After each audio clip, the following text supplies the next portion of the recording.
சீமான் அவர்களுக்கு 2வது பெண் குழந்தை பிறந்தது. அந்த பிறந்த குழந்தையை குறிவைத்து அவருடைய மனைவியை குறிவித்து ஒட்டுமொத்தமா சமூக வலைதளங்கள்ல அவ்வளவு பதிவுகளை மிக மோசமான ஆபாச தாக்குதல் நிகழ்த்தப்பட்டுச்சு. அதுக்கு யார் மேல போய் புகார் அளிப்பீங்க? யார் மேல நடவடிக்கை எடுப்பீங்க?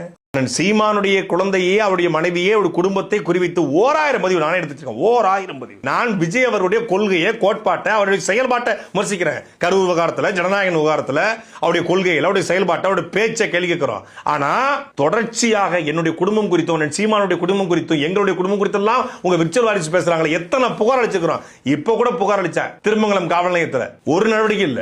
அதாவது சாட்டை துரைமுருகன் இப்போ சீமான குழந்தைய, அப்புறம் உன் ஃபேமிலிய, உன் ஒய்ஃப் எல்லாம் விமர்சிச்சதுக்கு நீ இவ்வளவு கோவப்படுறேன்னா, அப்போ விஜயனோட ஃபேமிலிய எவ்வளவு கேவலமா கீழ்த்தனமா விமர்சிச்சதே நீதான். அதுக்கு புள்ளியார் சொல்லி போட்டதே நீதான்.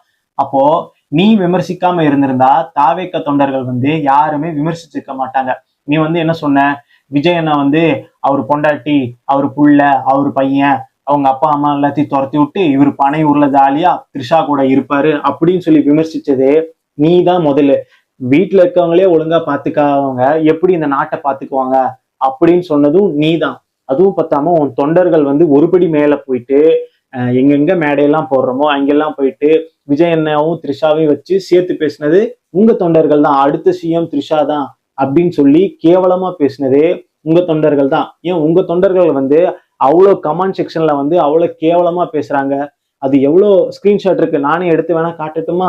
அதுக்கப்புறம் நீங்க விஜயண்ணா கேவலமால விமர்சிச்சீங்க. வாடா விஜய், போடா விஜய், இப்படி கேவலமா விமர்சிச்சது எல்லாமே நீங்க தான்.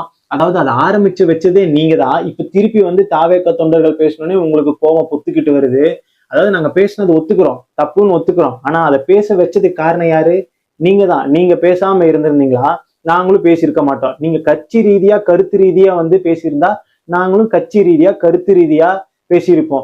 ஐடியாலஜி மூலியமா பேசியிருந்திருப்போம். அதை விட்டு போட்டு விஜயனோட ஃபேமிலியை பிடிச்சி அவ்வளவு கேவலமா பேசினதே இதே இந்த என்டிகே தற்கொலை கட்சி நீங்களாம் தான். இப்போ நீங்க போலீஸ் ஸ்டேஷன்ல போய் கம்ப்ளைண்ட் பண்ணோன்னே கம்ப்ளைண்ட் எடுக்கல அப்படின்னு சொல்றீங்களே, ஏன்னா ஆரம்பிச்சு வச்சதே நீதாயா. அப்புறம் எப்படியா அந்த கேஸ் எல்லாம் எடுப்பாங்க? அதாவது கொஞ்சமாவது கேஸ் கொடுக்கறதுக்கு முன்னாடி நம்ம யோசிச்சிருக்கோம், நம்ம அவ்வளவு பேசியிருக்கோமே அப்படின்னு கொஞ்சமாவது யோசிச்சிருக்கணும். அது எதையுமே யோசிக்காத உத்தவர் மாதிரி போய் கேஸ் கொடுத்துருக்கீங்க. கூச்சமே இல்ல. உங்களையெல்லாம் செருப்பால் அடிக்கிறதுல தப்பே இல்லையா? பொழப்புக்கு எங்கேயாவது போய் பிச்சை எடுக்கலாம்.